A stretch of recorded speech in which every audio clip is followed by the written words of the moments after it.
After the end of World War II, the world was split into two, East and West. This marked the beginning of the era called the Cold War.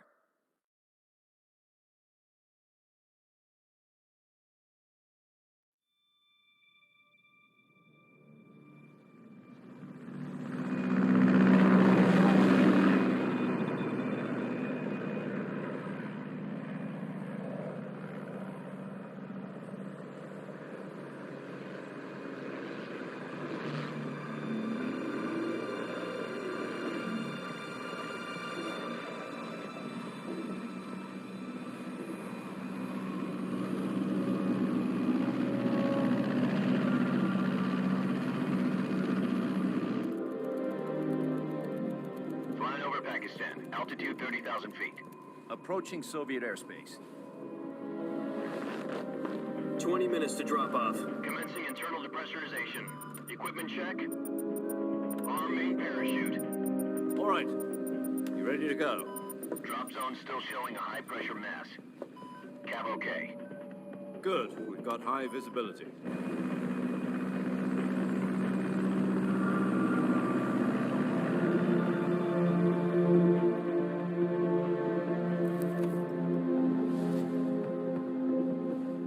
That cigar. Connecting oxygen hose to interior connector. Put on your mask.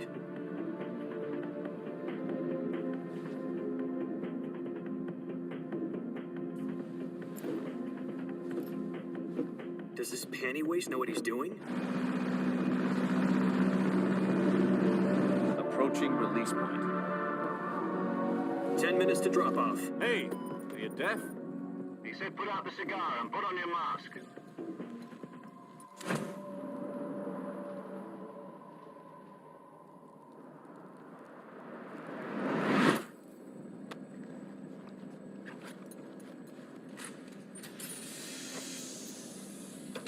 Depressurization complete. Checking oxygen supply. 6 minutes to drop off. Opening rear hatch.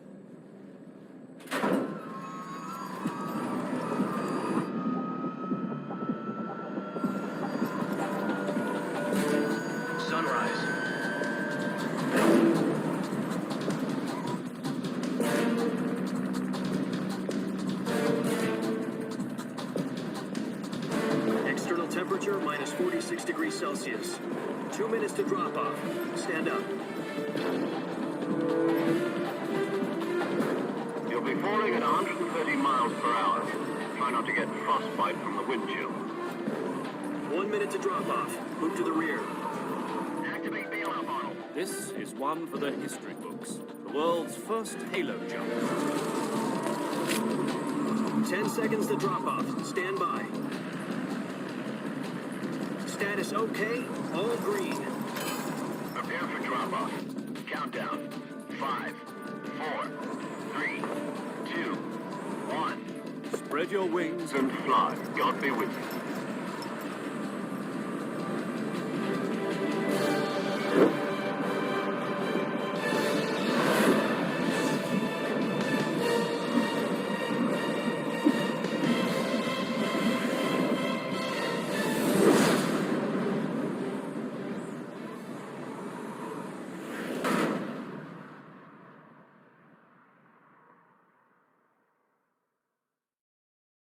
Jack, I've got some important news.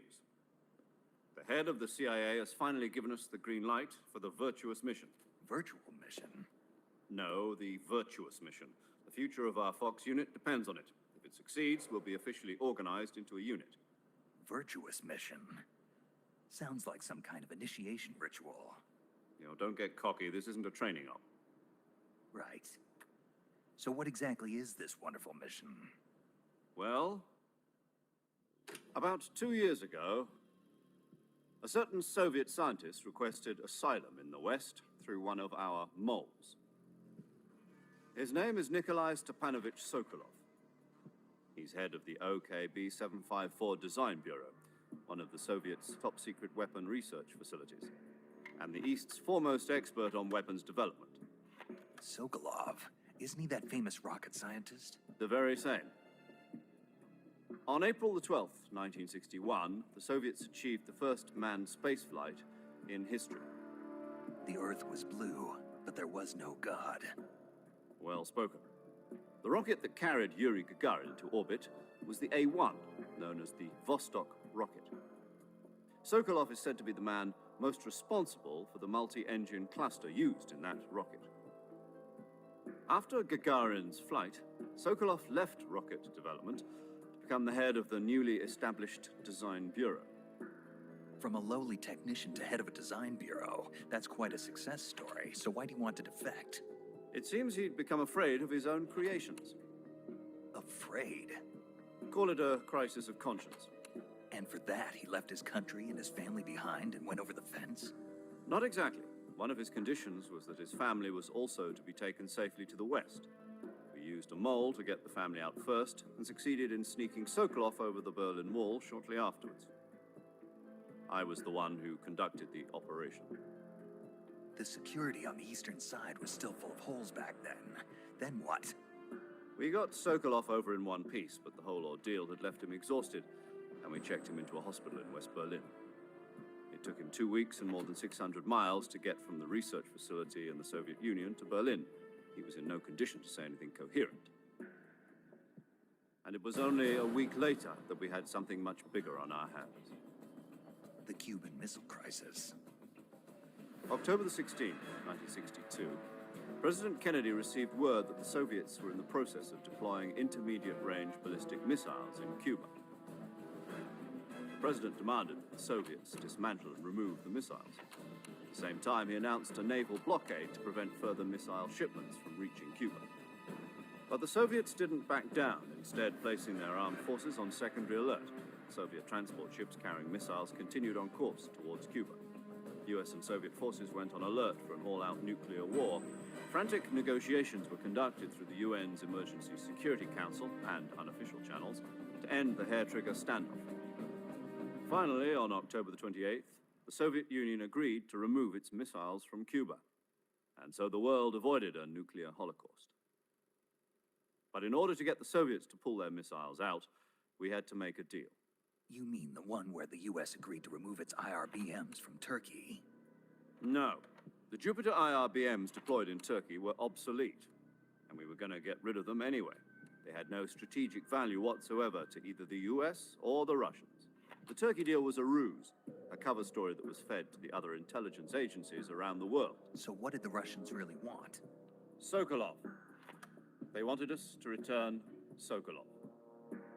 You mean the Soviets pulled out of Cuba just to get their hands on Sokolov? That's right. What the hell was he working on? At the time, we had no idea. We were running out of time. It was either give up Sokolov or risk full-scale nuclear war. In the end, we had no choice. President Kennedy gave in to Khrushchev's demand. The next day, I got Sokolov out of the hospital, handing him over to agents on the eastern side. Sokolov kept on screaming, "Save me," until he disappeared from my sight. Then, a month ago, we received some new information from one of our moles. About Sokolov? Yes. He was taken back to the research facility and forced to continue working on the weapon in question under KGB supervision. What's more, it's on the verge of completion. So what kind of weapon is it? Something to do with space rockets?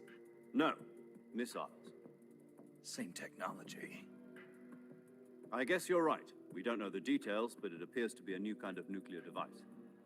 For half a year now, the Soviets have been conducting frequent nuclear tests at Semipalatinsk. Something to do with the weapon, I assume. We're talking about a secret weapon so big that Khrushchev was ready to pull out of Cuba to get it back. Is Sokolov still in the facility? No. According to our intelligence, he's in Selino-Yarsk, a place in the mountains about 3 miles to the west that's known as the Virgin Cliffs. The Virgin Cliffs. Nice name for a virtuous mission. They moved him there just recently. Why? Apparently, they're conducting a field test of the weapon, but it's our best chance to get him back.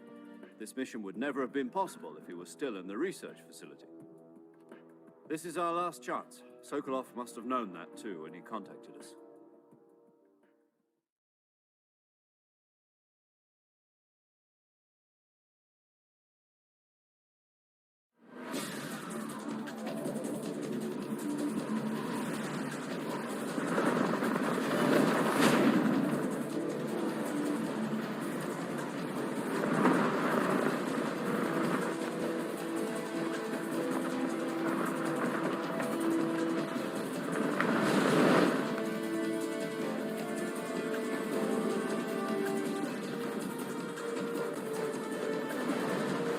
up, Jack. Your mission is to infiltrate Selino Yask in the Soviet mountains, ensure the safety of Sokolov, and bring him back to the West.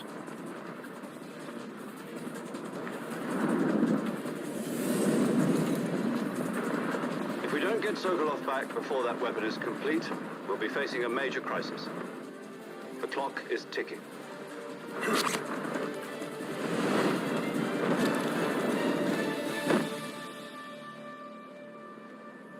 Once we've confirmed the rescue of Sokolov, stand by at the recovery point. A recovery balloon will be dropped at that point. Helium will be pumped into the balloon to inflate it. The process takes about 20 minutes. Once it's complete, the gunship's arm will latch onto the balloon and pull it up. The Fulton surface-to-air recovery system. I'm familiar with the theory. Take it easy. It's been combat-proven. Do you think Sokolov is up to it? The shock will be less than during a parachute jump, and the arm can handle up to 500 pounds. So you're planning on going over the border in a single combat talent? She's equipped with two 6-barrel 20mm Vulcan cannons, as well as two 40mm machine guns. Sounds like she could hold her own against a battalion of tanks. Even with the fuel in the reserve tank, we're facing a 4-hour time limit. If all goes well, it shouldn't take more than a few hours. Home in time for dinner. But if anything goes wrong, you'll be eating dinner, breakfast, and all the rest of your meals in the jungle.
Do you copy? You're already in enemy territory, and somebody might be listening in. From here on out, we'll be using code names to refer to each other. Your code name for this mission will be Naked Snake. I'll be referring to you as Snake from now on. You're not to mention your real name. Snake?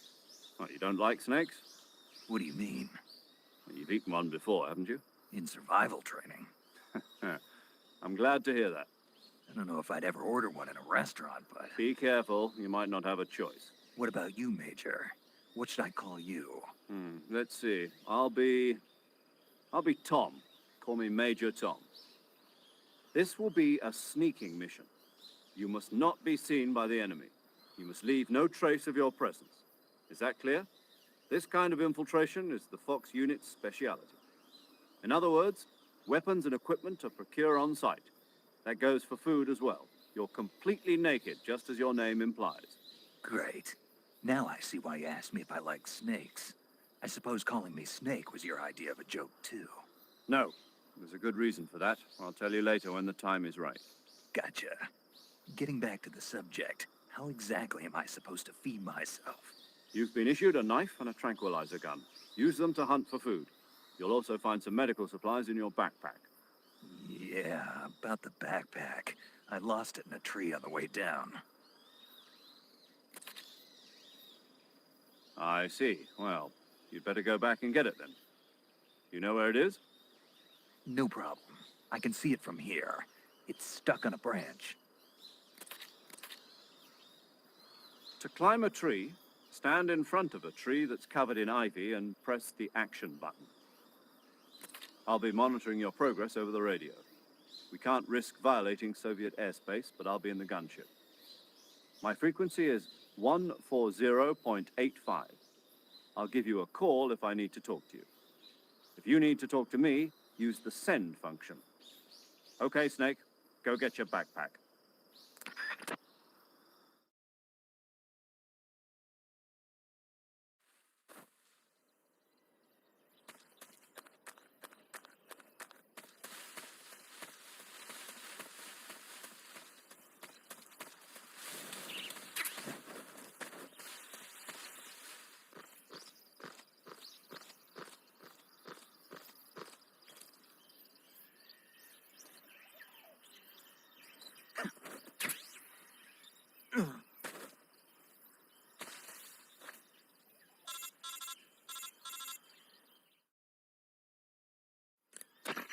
I see you've retrieved your backpack, Snake.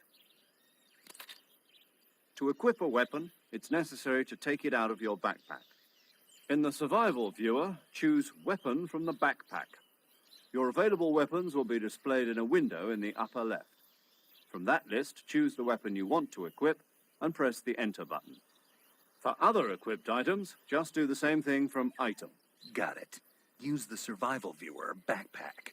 Yep, that's right. Survival is fundamental to this mission. After you've been out in the field for a while, your stamina will start to drop. If your stamina gets too low, it'll affect your performance. You won't be able to shoot accurately, for example, and your wounds won't heal as smoothly. Keep an eye on your stamina so you don't run out. To recover lost stamina, you can hunt for local flora and fauna. You can use either your tranquilizer gun or your knife to hunt. My only weapon is a Mark 22 Hush Puppy tranquilizer gun? That's right. It's been fitted with its own suppressor. However, the suppressor will deteriorate every time you fire. Once its durability reaches 0, the noise suppression effect will be gone. So don't get too trigger-happy with it. The suppressor's durability is shown in the icon. Any weapons and equipment beyond what you're carrying now, you'll have to find as you go. I have to find my own weapons and equipment? Whose crazy idea was this, anyway? Solo covert actions are standard Fox operating procedure. You can't leave any traces of your presence. No weapons, equipment, footprints, sweat, or bodily waste. The same goes for bullets and cartridges, too. Your presence in enemy territory is already a violation of international conventions of warfare. There aren't supposed to be any American soldiers in Russia. It could spark an international incident. You can't let anyone see you. You can't let the enemy know you're there. This is a stealth mission. You're a ghost, Snake, in every sense of the word.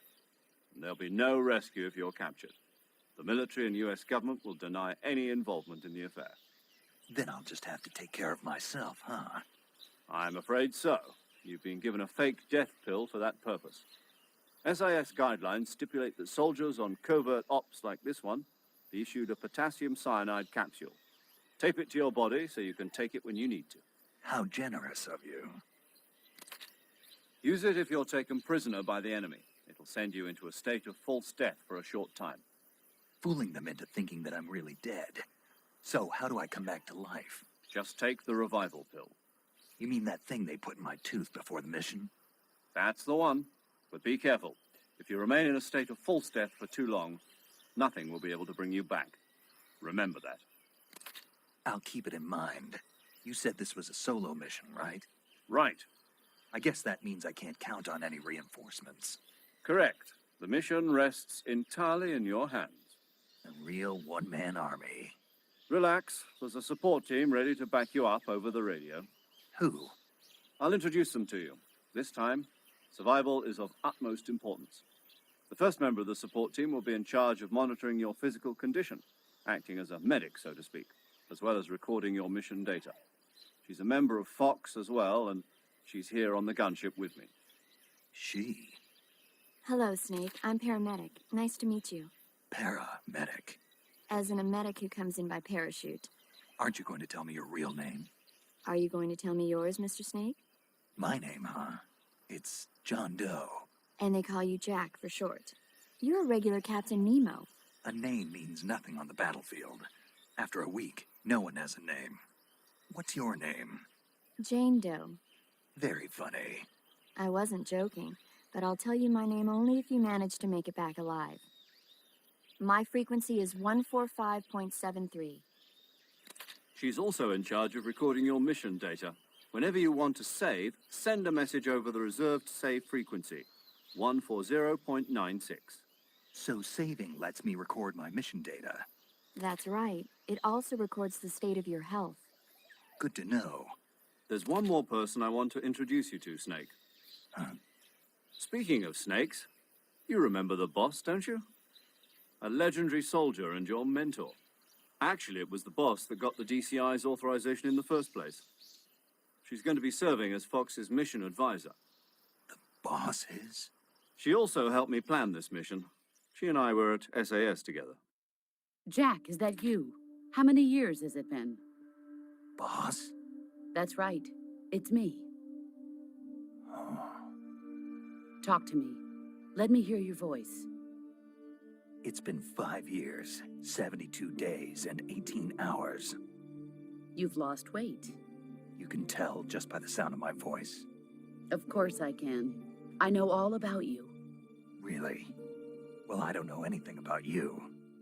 What's that supposed to mean? Why'd you disappear on me all of a sudden? I was on a top-secret mission. Hmm. You didn't need me anymore. But there were still so many things I wanted you to teach me. No, I taught you everything you needed to know about fighting techniques. I taught you all I could. The rest you needed to learn on your own. Techniques, sure. But what about how to think like a soldier? How to think like a soldier? I can't teach you that. A soldier needs to be strong in spirit, body, and technique. And the only thing you can learn from someone else is technique. In fact, technique doesn't even matter. What's most important is spirit. Spirit and body are like two sides of a single coin. They're the same thing. I can't teach you how to think. You'll just have to figure it out for yourself. Listen to me, Jack. Just because soldiers are on the same side right now doesn't mean they always will be. Having personal feelings about your comrades is one of the worst sins you can commit. Politics determine who you face on the battlefield. And politics are a living thing. They change along with the times. Yesterday's good might be tomorrow's evil. Is that why you abandoned me? No, it had nothing to do with you. I already told you, Jack. I was on a top-secret mission. A soldier has to follow whatever orders he's given. It's not his place to question why. But you're looking for a reason to fight. You're a natural-born fighter, but you're not quite a soldier. A soldier is a political tool, nothing more. That's doubly true if he's a career soldier. Right and wrong have no place in his mission. He has no enemies and no friends. Only the mission. You follow the orders you're given. That's what being a soldier is. I do whatever I have to get the job done. I don't think about politics. That's not the same thing. Sooner or later, your conscience is going to bother you. In the end, you have to choose whether you're going to live as a soldier or just another man with a gun. There's a saying in the Orient, loyalty to the end. Do you know what it means? Being patriotic. It means devoting yourself to your country. I follow the president and the top brass. I'm ready to die for them if necessary. The president and the top brass won't be there forever. Once their terms are up, others will take their place. I follow the will of the leader, no matter who's in charge. People aren't the ones who dictate the missions. Then who does? The times. People's values change over time, and so do the leaders of a country. So there's no such thing as an enemy in absolute terms. The enemies we fight are only enemies in relative terms, constantly changing with the times. As long as we have loyalty to the end, there's no point in believing in anything, even in those we love. And that's the way a soldier's supposed to think? The only thing we can believe in with absolute certainty is the mission, Jack. All right, but do me a favor. What is it? Call me Snake. Snake. Oh, right. Your code name is Snake. It suits you well. That's right. The legendary unit that the boss put together during World War II was a snake. The Cobra unit, a group of heroes that brought the war to an end and saved the world. As long as you've got a legendary hero backing you up, you'll be fine. Isn't that right, Snake? Yeah, I can't think of anyone else I'd rather have with me. Oh, and one more thing, boss. Yes? It's good to hear your voice again. Same here. After all, who knows if either of us will make it out alive? Snake, you are always best at urban warfare and infiltrating buildings. But this is the jungle. Survival is going to be key. Those CQC techniques I taught you are sure to come in handy. CQC? Close quarters combat, huh? I've been in the Green Berets for the past few years. I'm probably pretty rusty. Not to worry. I'll be here to help you remember. After all, this is your first actual survival mission. I'll be supporting you over the radio. Where are you, boss? Next to the Major? The boss is communicating with us by radio from aboard a Permit-class submarine in the Arctic Ocean. My frequency is 141.80. Call me if you need my advice on battle techniques. Gotcha. Your mission is to retrieve Dr. Sokolov. Dr. Sokolov is being held in an abandoned factory located to the north of your current position. Avoid heavy combat and don't let anyone see you. Don't forget that this is a stealth mission.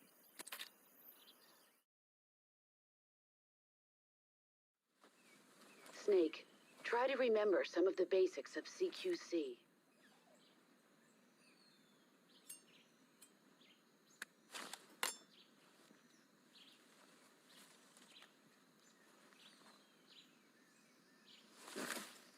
Commencing virtuous mission now.